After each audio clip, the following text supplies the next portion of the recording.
Dok, ini kan sebentar lagi kita puasa, Prof ya. Dan kalau puasa ini kan kita tidak makan dan minum sejak pagi hingga sore hari. Nah, sehingga ada anggapan nih Dok yang mengatakan bahwa puasa dengan rutin bisa mendetoksifikasi tubuh. Ini fakta atau mitos, Dok? Ya, ini fakta. Tapi saya bilang gini, faktanya adalah kalau kita berpuasa dengan benar. Ya kan, berpuasa dengan benar. Tujuan kita berpuasa kan menahan lapar dan haus. Ya. Kemudian juga puasa yang benar itu adalah artinya gini, kita kan pada saat berpuasa itu tidak makan siang, ya kan? Memang benar-benar tidak, memang kejadiannya adalah benar-benar kita memang men-skip makan siang tersebut. Artinya apa? Pada saat berbuka makannya seperti kita makan malam biasa. Jadi kita mengurangi makan kita. Intinya kita ingin mengurangi makan kita dari yang biasa 3 kali menjadi 2 kali.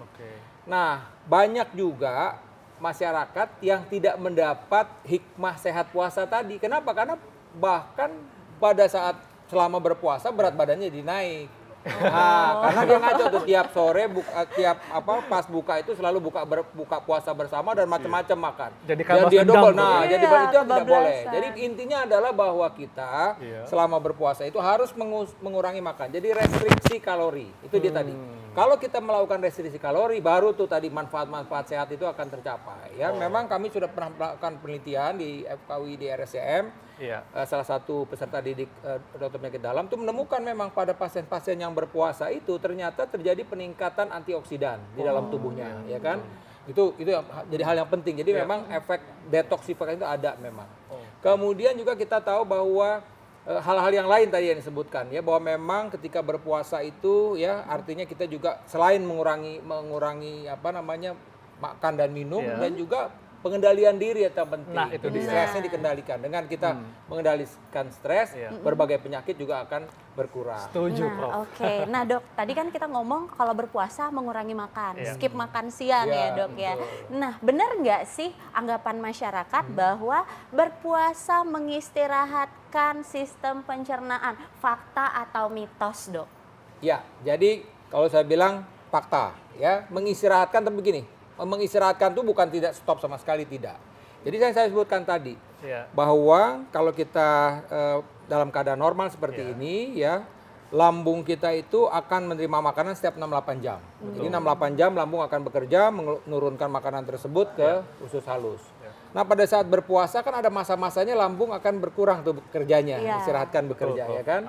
Kemudian juga makanan yang turun ke dalam usus halus juga berkurang. Dengan makanan usus halus berkurang, pankreas juga mengurangi aktivitas, liver juga mengurangi aktivitasnya untuk mengurangi enzim-enzim. Saya bilang mengurangi aktivitas karena tetap masih ada lah yang diproses gitu ya, tidak sama sekali. Nah, dengan adanya proses yang kita bilang tadi istirahat dan tadi mengurangi aktivitas dari organ-organ tersebut, itu memberi kesempatan buat organ-organ tersebut memperbaiki diri gitu loh. Nah, itu hal yang memang juga bisa kita bilang bahwa ada fase di mana organ-organ tersebut akan mengurangi aktivitasnya sehingga dia sempat untuk melakukan regenerasi.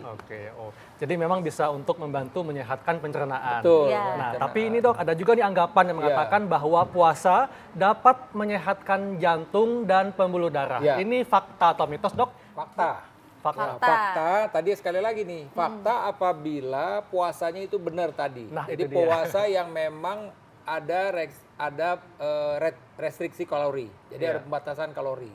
Karena memang tadi saya bilang nih, jadi artinya artinya dengan asupan kalori dikurangi, kita tahu tadi saya bilang bahwa kita makan 6-8 jam ada di dalam lambung, ya. Kemudian itu masih digunakan untuk karbohidrat, ya. Biasanya sampai dengan mungkin 10 jam setelah itu sudah mulai terjadi penghancuran lemak. Nah, dalam proses penghancuran lemak ini, maka yang paling kena itu adalah lemak-lemak jahat tadi.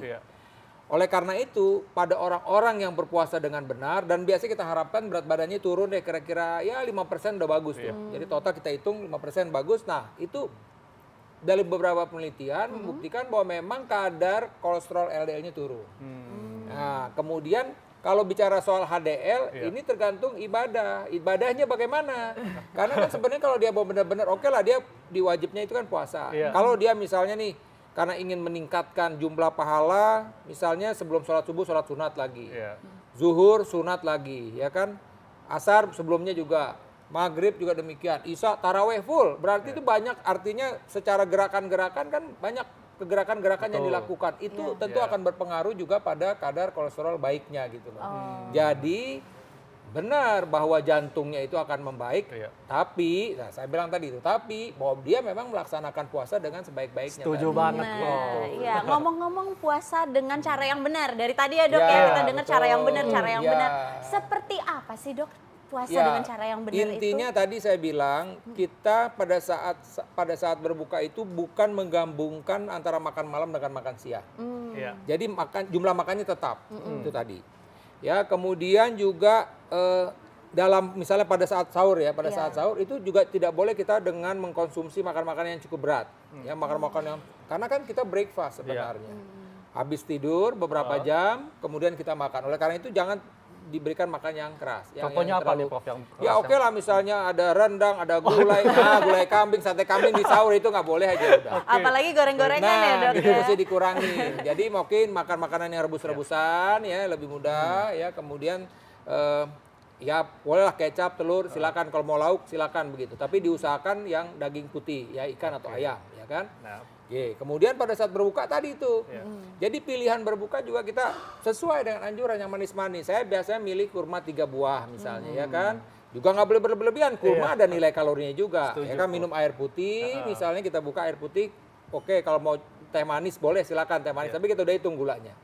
Sholat, baru kita makan. Tapi sekali lagi makannya juga nggak boleh mendobelkan, karena setelah makan kita udah mesti sholat taraweh lagi. Nah kadang-kadang mohon maaf, sebagian dari masyarakat kita selesai sholat taraweh makan lagi. Nah ini dia tadi, dia tidak akan mendapatkan hikmah sehat puasa tadi itu. Kadar kolesterolnya nggak mungkin turun tuh kalau begitu. Oke, baik Prof. Terima kasih untuk sarannya Prof. Iya, ini